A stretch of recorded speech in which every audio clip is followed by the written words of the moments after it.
একদিন তুমি কবরস্থানে পৌঁছে যাবা। হযরত ওমর ইবনে আব্দুল আজিজ রাহমাতুল্লাহ আলাইহি, আমরা কিতাবে পড়ছি, উনি কবরস্থানের সামনে দাঁড়িয়ে কবরকে ডাক দিতেন আর বলতেন, আইয়ুহাল কবর, হে কবর, বলো না মাযা ফাআলতা বিল আহিব্বা,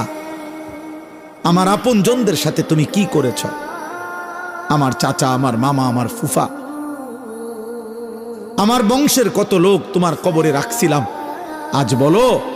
আমার সেই আপনজনদের সাথে তুমি কি করেছ? কিতাবে লিখছে ওমর ইবনে আব্দুল আজিজ চোখের পানি ফেলতেন আর নিজে নিজে বলতেন সঙ্গীদেরকে, যে সঙ্গী সাথীরা শুনো, কবর আমাকে শুনাইতেছে যে ওমর ইবনে আব্দুল আজিজ, তোমার আপনজনের চোখ আমি খুলে ফেলছি, নাক আমি খুলে ফেলছি, হাত আমি খুলে ফেলেছি, শরীরের প্রতিটা জোড়া জোড়া খুলে